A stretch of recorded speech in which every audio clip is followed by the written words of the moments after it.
Today's topic is IonQ, which is on the verge of surpassing Nvidia. The subtitle is The 0.03% Reason Why Chris Monroe is Not Essential. By watching this video to the end, you'll gain an understanding of the disruptive edge in quantum computing and its potential for future growth.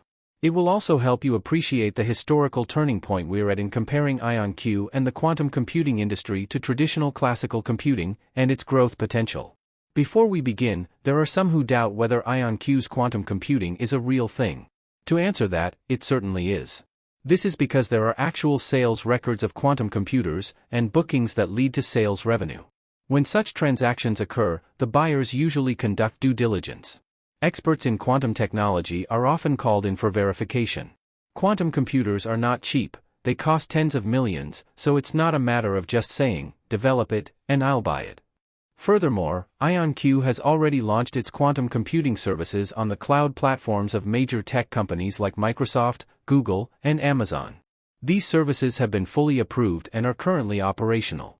Getting listed on these platforms isn't just a matter of applying. It's not that these big platform companies will just accept any application without reason. There's a rigorous verification process involved. Moreover, there are experts within these big tech companies who are also working on quantum computing, and they conduct thorough due diligence. And it's not just a one-time verification process. They continuously scrutinize to ensure that the service is genuinely viable. It's noteworthy that IonQ has managed to get its services approved by not just one, but 3 major tech companies. This fact alone speaks volumes about its credibility. Therefore, it's not easy to simply launch a service. If big tech companies were to host IonQ services without proper verification and it turned out to be subpar, it would significantly damage their own reputations. This makes it a critical issue. IonQ has been rigorously examined, and it's not a situation where services can be offered lightly. The scrutiny is intense. IonQ isn't a newcomer to quantum computing.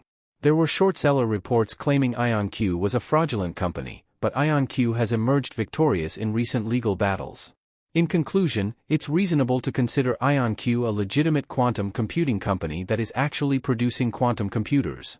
In terms of financial stability, my view is that IonQ is relatively stable until it achieves its goals. Considering the substantial cash reserves they have, future growth potential, and booked sales, along with their annual expenditures, they appear to be in a stable position. Furthermore, IonQ is actively hiring software talent. Currently, they have about 278 employees, and it's estimated that the number will soon reach around 300. A significant point of IonQ's open hiring is the focus on software personnel, which is crucial given the importance of error rates in quantum computing. I'll explain in more detail later why there's such a focus on hiring software personnel. A crucial aspect of quantum computing is the error rate. This refers to the frequency of errors occurring during computations. There are mainly 4 methods of creating quantum computers, and except for the ion trap method, the other methods have too many errors, making it a challenging problem to overcome. This issue is critical. Simply put, a high error rate is problematic. Even a slight error can render a computer unusable. Therefore, this aspect is extremely important. IonQ recently announced a development involving barium in quantum computing. It's worth exploring what Power Barium brings to the table. 1. Barium system and error rate. IonQ had already announced their barium system in 2021, contributing to a higher algorithmic qubit. They reported that the spam rate, a type of error rate, decreased by 13 times compared to previous measures. Let me explain why this is important and meaningful in a simplified way. You don't need to understand all the technical details, just the general flow. First, let's clarify that spam here is not related to the food or spam mail. In quantum computing, errors are referred to as spam. There are 3 stages in quantum computing calculations: state preparation, computation, and measurement. State preparation involves setting the qubit to its initial state. Computation is the actual calculation using the prepared state. Measurement is observing the outcome to determine its state. For example, the square of 5 is 25, which is 5 times 5. When you enter 5, multiply, and then 5 again on a calculator, you get the result. This process is similar in quantum computing. Entering 5 is like state preparation, pressing multiply is the computation process, and pressing enter to get the result is the measurement. In a regular calculator, 5 times 5 should result in 25. But in quantum computing, you might not get 25 due to errors. This is the error inherent in quantum computing, referred to as spam. To understand spam simply, if you ask whether classical computing also had such errors in the past, the answer is not exactly. Classical computing had errors during its initial development and testing, but these were corrected over time, allowing us to use computers reliably today. IonQ previously used an ion called ytterbium for their quantum computing efforts. However, they encountered a problem: the error rate was too high, making the computations unreliable. These errors are referred to as spam errors. The higher the spam error rate, the more critical the issue becomes in quantum computing. In quantum computing, operations are performed with qubits, not bits. A high error rate complicates the process. It becomes difficult to determine whether errors are arising due to incorrect preparation of qubits or due to errors in measurement. Identifying the source of the problem becomes challenging. When something goes wrong, it's essential to understand the cause. However, with a high spam error rate, pinpointing the cause becomes difficult. As a result, the potential applications of quantum technology become severely limited, or in some cases, it might become virtually unusable. In summary, if the origin of the errors cannot be identified, it essentially turns the quantum computer into nothing more than a useless heap of metal with an extremely high error rate. 2. Detecting 0 or 1 in quantum computing using photons. Classical computing, which we currently use, relies on bits that are either 0 or 1. Computers are composed of bits, which are either in a state of 0 or 1. These bits are what make up the instructions in a computer. In classical computing, bits are differentiated by regular electrical signals. 0 is represented by about 0.2 volts, and 1 by about 0.5 volts. Millions or even billions of these bits form meaningful instructions in computers like personal computers, notebooks, and cell phones. The key point here is that classical computers distinguish and control 0 and 1 using electricity. However, quantum computing uses qubits instead of bits. While a bit can only be in a state of 0 or 1, a qubit can be in a state of 0, 1, or both simultaneously due to the principles of quantum superposition. This characteristic allows quantum computing to perform operations much faster than classical computing, as qubits can represent more states. A crucial aspect of quantum computing is how to determine whether a qubit is in a state of 0 or 1. IonQ previously used a method involving ytterbium ions. In this method, when a laser beam is shown on the ions in a dark state, photons are emitted in small quantities. The emission of these photons at specific ion count levels indicates whether the ion is in a state of 0 or 1. This method, known as the ytterbium method, involved observing specific threshold levels to determine the state of the qubit. To determine these threshold levels, a qubit is prepared in a state of 0 and then tested thousands of times, with the results plotted on a histogram. The same process is repeated with the qubit in a state of 1. By overlaying the histograms for 0 and 1, a significant threshold value can be identified, distinguishing between the two states. The problem with the ytterbium method was that it often resulted in errors. A qubit in a state of 0 might incorrectly register as 1, and vice versa. To address this issue, IonQ explored other methods and discovered that using barium ions significantly reduced the error rate.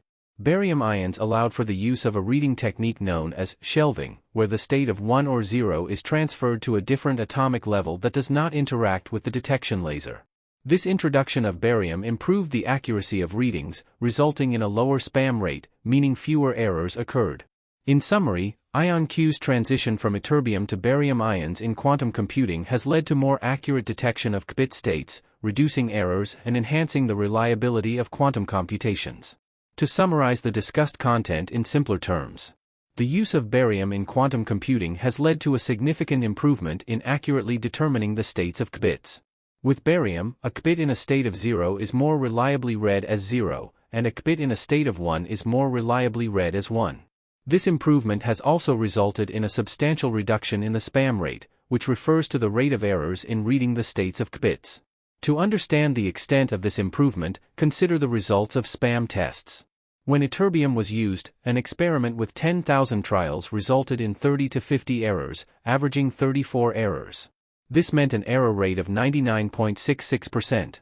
While 99.66% might seem high, from a programming perspective, it's actually a high error rate, roughly 0.34%, which is considered critical in computing. In contrast, when barium was used, even after doubling the number of trials to 20,000, there were only 3.6 spam errors on average. This translates to a spam fidelity of 99.96%. This improvement is significant, especially in quantum computing, where even a small increase in fidelity can have a large impact on the reliability and accuracy of computations. The reduction of the spam error rate to this level, 99.96%, is a substantial improvement. From a programming and computational standpoint, such a high fidelity rate makes quantum computing more feasible and reliable for practical applications. It shifts the perspective from too error-prone to use to feasible for practical use. 3. The meaning of barium spam rate 99.96%. Let's simplify and summarize again. When barium was used, 0 was accurately read as 0, and 1 as 1. Also, the spam rate significantly decreased. This doesn't mean that there were no errors, but they occurred much less frequently.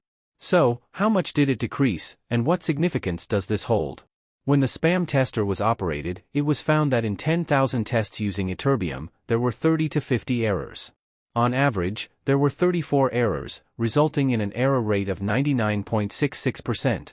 This might seem high, but from a programming perspective, it's actually quite a high error rate. In the world of computing, an error rate of 0.4% is considered critical. When barium was tested, even after doubling the number of tests to 20,000, there were only 3.6 spam errors, achieving a fidelity of 99.96%. This is a significant improvement. A first decimal place of 9 in the percentage is highly meaningful. With a spam error rate this low, from a programming standpoint, it becomes feasible to consider working with it. The overwhelming meaning of a 99.96% spam rate is that it nearly brings quantum computers to a usable level, instilling confidence that the goal of 99.99% can be reached. This is because only an additional 0.03% improvement is needed. In computing, an error rate of 99.99% is almost equivalent to 100%. So, the remaining task is to correct this 0.03% error. Given this progress, it's reasonable to assume that IonQ might focus on software solutions to address the remaining 0.03% error, rather than hardware changes.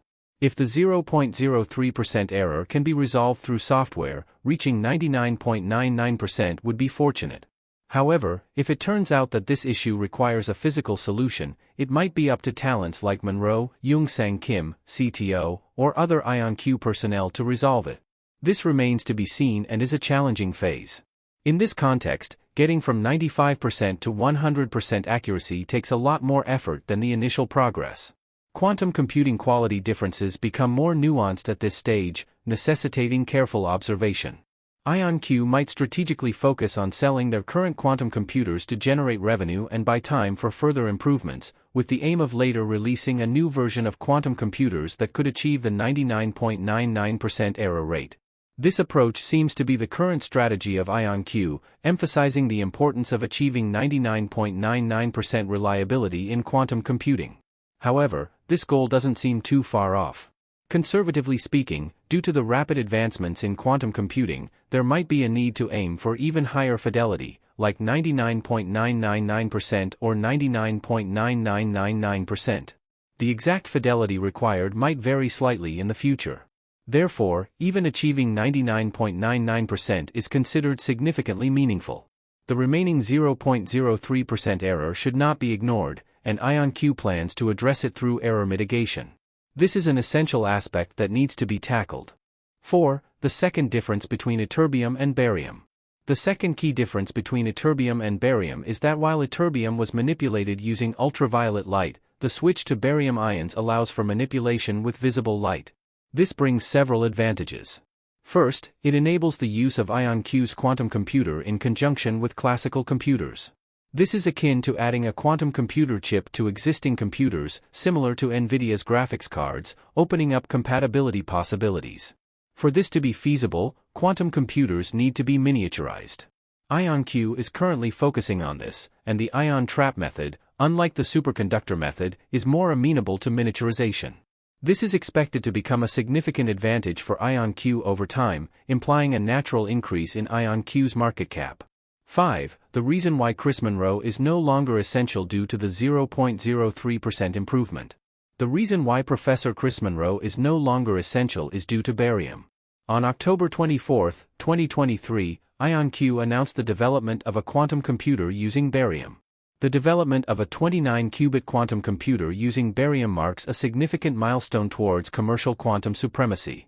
The spam fidelity of IonQ's barium-based quantum computer surpasses all spam data announced by other commercial quantum computer manufacturers. The remaining goal is to reduce the error rate by 0.03%. This further reduction in error rate implies that the quantum computer has already been developed to a level where the error rate is visibly very low. Therefore, even if Chris Monroe were to develop a new quantum computer or reduce the error rate through hardware, it is unlikely to achieve a reduction to this level of error rate. This suggests that IonQ may have shifted its focus from hardware development to software development for eliminating the remaining errors. Thus, the role of programmers, who can solve problems through software, has become more important than that of a physical quantum computer developer like Chris Monroe. In classical computers, errors have always existed and were continuously corrected through software, leading to today's reliable computers. In summary, the use of barium has significantly reduced the error rate to a level where only 0.03% improvement is needed. This has limited the contributions that physicist Chris Monroe can make to IonQ. Therefore, even though Chris Monroe has left IonQ, it does not pose a significant problem for the company. Of course, from the perspective of further reducing the error rate beyond barium, continuous physical research is still essential for IonQ's progress. Until next time, keep an eye on the quantum horizon, and stay savvy with Stock Sapiens. Remember, in the world of quantum computing, the future is as exciting as it is unpredictable. See you in the next video?